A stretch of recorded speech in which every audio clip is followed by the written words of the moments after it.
दुरूद शरीफ का नजराना पेश करूंगी और उसके साथ नात के 2 अशआर पेश करूंगी। सल्लल्लाहु अलैका या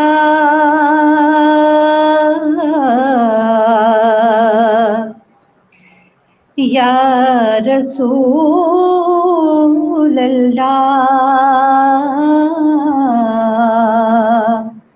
वसल्लम अलैका या हबीब अल्लाह।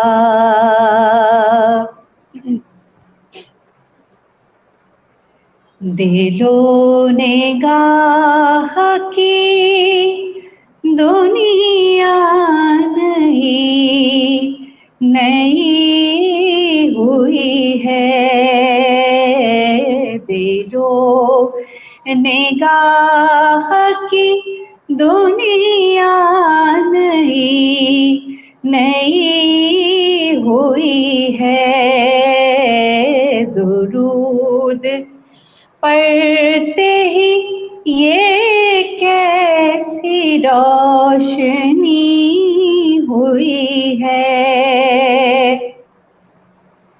मैं बस यूं ही तो नहीं आ गया हूँ महफिल में,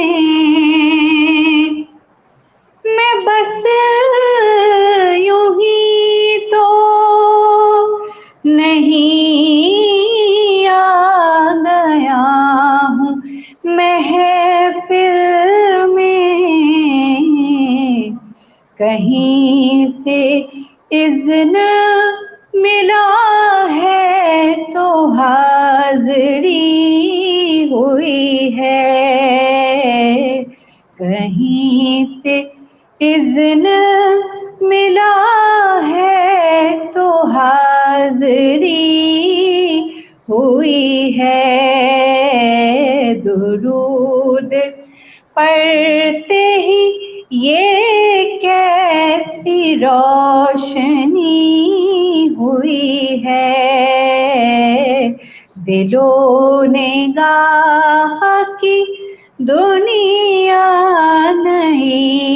नई हुई है।